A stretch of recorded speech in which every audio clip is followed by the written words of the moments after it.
আদালতের নির্দেশে পুলিশের সাবেক মহাপরিদর্শক বেনজির আহমেদের Savanna eco resort and natural পার্কের নিয়ন্ত্রণ নিয়েছে গোপালগঞ্জ জেলা প্রশাসন।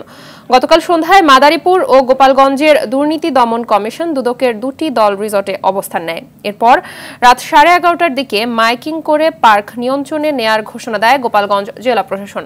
জেলা প্রতিনিধি আব্দুল্লাল মামুনের প্রতিবেদন, জানাচ্ছেন সৈয়দ মাহমুদ। শুক্রবার সন্ধ্যা থেকে গভীর রাত পর্যন্ত চলে অভিযান। আর শনিবার সকাল থেকে সাভানা ইকো রিসোর্টের যাবতীয় কার্যক্রম পরিচালিত হচ্ছে প্রশাসনের নির্দেশেই। রাতে জেলা প্রশাসন ও দুদক কর্মকর্তাদের উপস্থিতিতে পরিচালিত হয় অভিযান। সকাল থেকে শুরু হয়েছে রিসোর্টের স্থাবর ও অস্থাবর সম্পত্তির তালিকা প্রস্তুতের কাজ।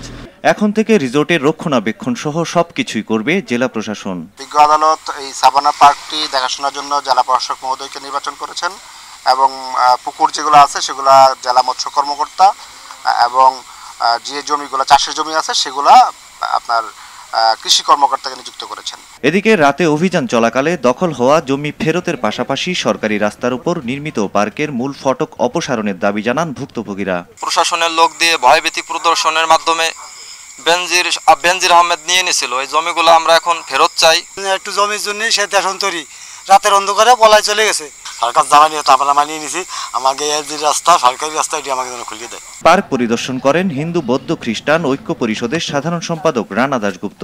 এ সময় তিনি জানান, এমন অপকর্মের কারণেই মার্কিন যুক্তরাষ্ট্রের নিষেধাজ্ঞা এসেছে।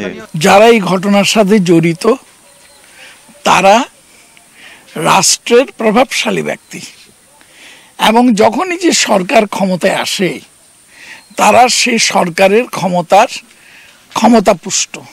এই মানবাধিকার লঙ্ঘনের ঘটনাগুলো যেটা ঘটছে, বেনজির সেখানে একজন প্রতীক হয়ে দাঁড়িয়েছেন।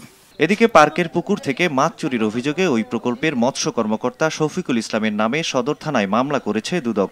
কমিশন জানিয়েছে, র্যাবের মহাপরিচালক এবং পুলিশের মহাপরিদর্শক থাকার সময় গোপালগঞ্জ সদর উপজেলা শাহপুর ইউনিয়নের বৈরাগীটোল গ্রামে 621 বিঘা জমির উপর সাভানা ইকো রিসোর্ট গড়ে তোলেন বেনজির আহমেদ। এখানকার বেশিরভাগ জমি স্থানীয় হিন্দু সম্প্রদায়ের কাছ থেকে ভয় দেখিয়ে দখল করা। সৈয়দ মাহমুদ, RTV।